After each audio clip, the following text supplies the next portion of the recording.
Chers amis résistants, bonjour.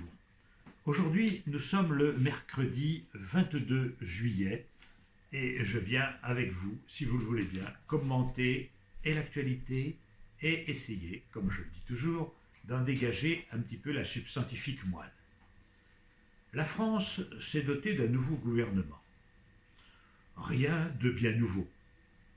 Ce à quoi nous assistons de plus en plus, et le processus s'accélère, c'est un divorce entre les citoyens et la classe politique.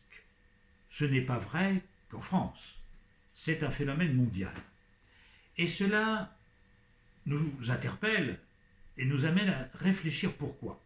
Pourquoi est-ce qu'il y a ce décalage, ce divorce, ce discrédit attaché aux dirigeants? Bien sûr, il y a les scandales qui de temps en temps éclaboussent les uns après les autres. On découvre que des personnages austères, vertueux, rigides comme des barres de fer, en fait, étaient de petits margoulins qui favorisaient leur famille ou trichaient sur les frais de campagne électorale, tout en reprochant aux petites gens de gaspiller, d'être des profiteurs, d'être des assistés. Oui, quelqu'un qui touche 800 ou 900 euros par mois est un assisté, un parasite. Mais un dirigeant qui emploie sa famille ou qui se fait verser de l'argent de manière occulte par des puissances étrangères, c'est normal. Quand on découvre cela, comment ne pas avoir la nausée et ne pas considérer avec mépris cette classe politique qui y passe les uns après les autres? Il y a ce que l'on sait, il y a ce que l'on ne sait pas et que l'on subodore, et dont on sait que demain ce sera révélé. Pourquoi? Mais parce que le système, c'est le système lui-même qui est corrompu. Ce ne sont pas les hommes. Soyons concrets. Pour être président de la République française, ou président des USA, ou d'ailleurs, qu'est-ce qu'il faut? Du talent. Ils en ont tous. Ce sont tous de très bons acteurs. Ils savent tous faire du bruit avec leur bouche. Ils savent tous parler, jongler avec les mots, les concepts, dire la main sur le cœur comme de bons acteurs qu'ils sont, qu'ils aiment le peuple, qu'ils veulent rénover, qu'ils veulent faire du social, et de l'écologie, et de l'écologie, et de l'écologie, en veux-tu, en voilà. Ils savent tous le faire, c'est pas ça qui les fera élire les uns sur les autres, non, non, c'est l'argent, l'argent, l'argent. Car il faut énormément d'argent pour acheter la présidence.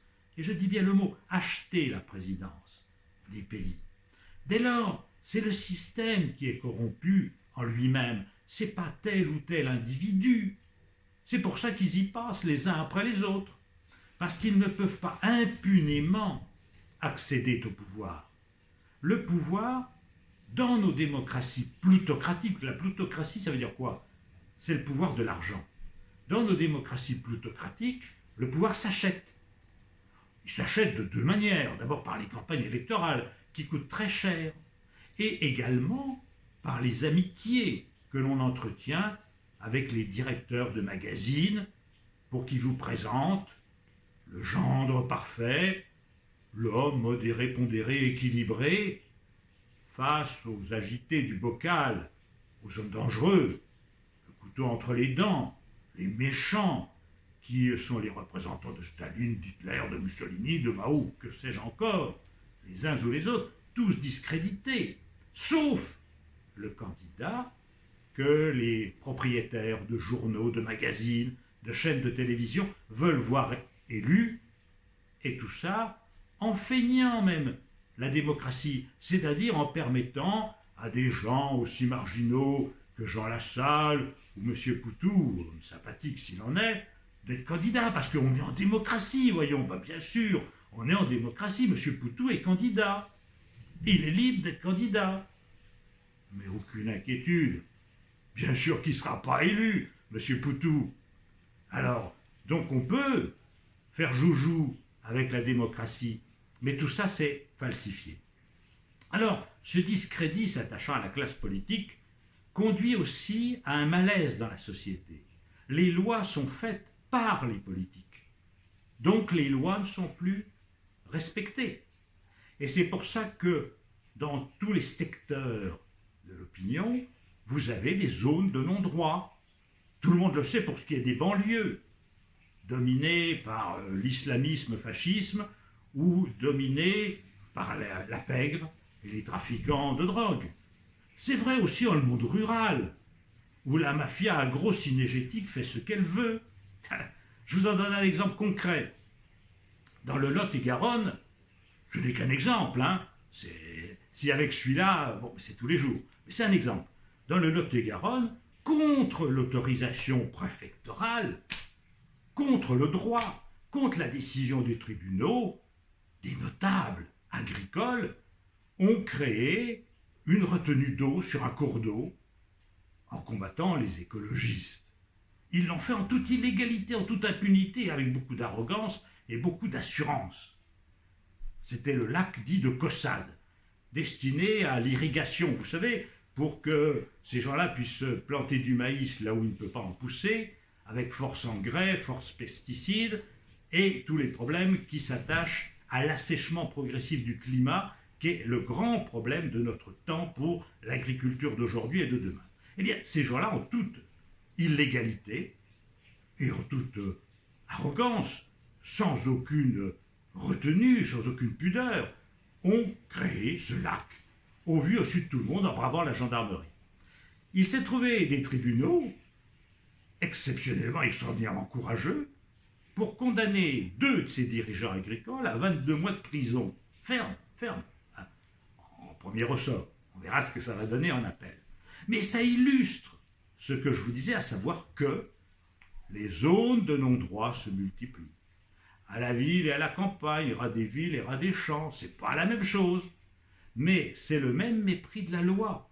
C'est le même mépris de la loi et la même pusillanimité de l'État face au lobby en général, parce que l'État, finalement, l'État est rempli de gens qui veulent les apparences du pouvoir et non le pouvoir. Regardez, il y a des gens qui se sont engagés, par exemple, et ça, évidemment, ça me touche, dans le parti dit écologiste. Ils se proclamaient écologistes, ils ont été élus sous l'étiquette verte. Verte, pourquoi? Pourquoi vert? La nature, couleur de la nature, de la végétation, de la forêt. Et ces gens qui ont été élus sous les couleurs vertes, une fois élus, et pour accéder, honneur suprême pour eux, au ministériat, sont prêts à renier de leurs convictions ou celles de leurs électeurs. Et on les voit pactiser avec les pires lobbies contre nature, se coucher devant les pires lobbies contre nature.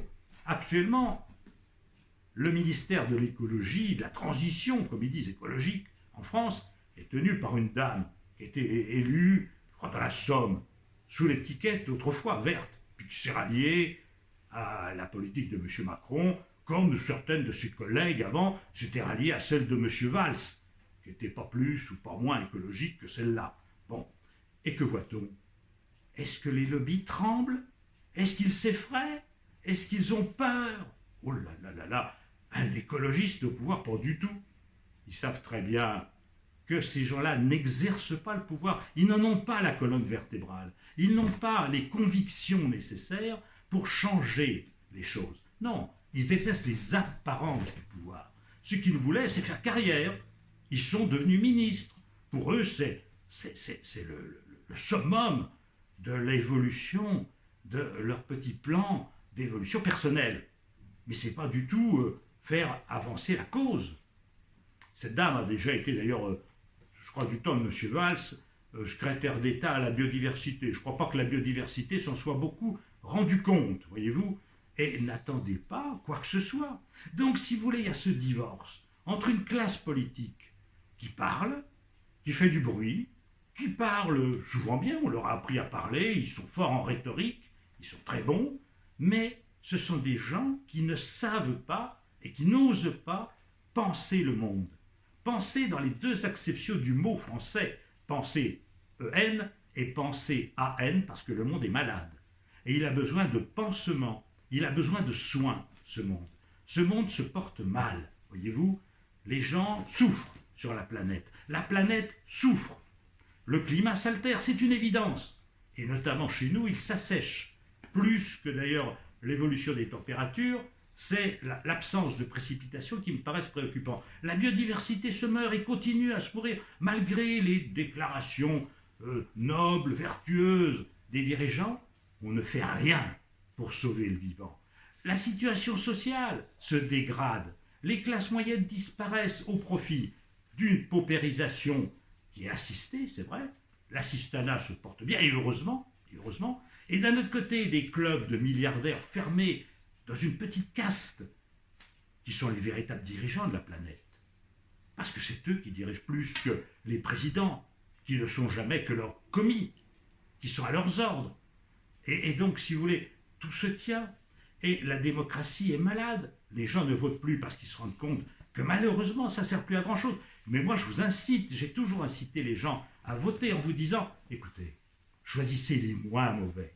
Regardez, ces jours-ci, la zone euro. La zone euro, c'est la zone des pays qui ont adopté la monnaie unique européenne, l'euro. La zone euro a élu son président. Qui l'a élu? C'est pas vous, ce sont les gouvernements. Et les gouvernements sont élus par qui? En démocratie occidentale, par les peuples. Eh bien, il y avait deux candidats en présence. Une dame qui était espagnole, qui est une ministre espagnole d'un gouvernement social-libéral. Oh, pas socialiste, hein. Ils usurpent un mot qui n'est pas celui-là. Bon, c'est pas le socialiste, ça n'existe pas en Europe occidentale, malheureusement. Bon, mais cette dame était socialisante. Et puis, un conservateur soutenu par les pays les plus réactionnaires, les plus ultralibéraux du nord de l'Europe. Et qui a gagné? Devinez. Qui a gagné la présidence de l'euro, la zone euro? C'est le conservateur. Mais pourquoi? Mais parce que les peuples votent pour des partis conservateurs. Vous avez des petites gens qui, justement, manipulés par la presse aux ordres, votent pour les milliardaires et contre les intérêts des peuples, contre les intérêts de la nature, contre les intérêts de la planète, contre le social et contre cette écologie dont ils parlent tant, mais qui sont bien incapables de servir. Parce qu'ils servent les lobbies. Et dans la zone euro, ce sont les conservateurs qui dominent. Comment? Ailleurs, comme en France, où c'est le libéralisme qui domine, et qui domine sans partage, puisque ceux qui pourraient remettre en cause les dogmes libéraux sont qualifiés tous les jours par la presse aux ordres, par la presse conditionnée, d'ultra, d'extrémistes, de farfelus, de gens dangereux, etc., nerveux, que l'on présente toujours sous un jour négatif, alors qu'on vous présentera le candidat de l'argent et des médias sous un jour positif, le gendre parfait, l'homme rassurant, le pondéré, le modéré, celui qui va assurer la continuité d'un système qui est en train de tuer la planète, de tuer la biodiversité, de dégrader moralement l'homme en faisant un animal ultra cupide qui ne pense qu'à l'argent. C'est la seule valeur qui reste de notre société, puisque les religions deviennent marginales, les sectes deviennent marginales, on peut s'en réjouir, mais c'est comme ça. Qu'est-ce qui reste? Le veau d'or, c'est l'argent. Et le monde de l'argent, c'est le monde qui actuellement putréfie la planète. Et croyez-moi, ça ne va pas changer encore tout de suite. Je suis assez pessimiste et je le regrette, mais il faut penser à autre chose. Mes chers amis, je vous donne rendez-vous, si vous le voulez bien, la semaine prochaine, et je remercie Isabella et Bénédicte pour l'aide qu'elles nous apportent. Allez, courage à tous, et puis bonnes vacances pour ceux qui en prennent.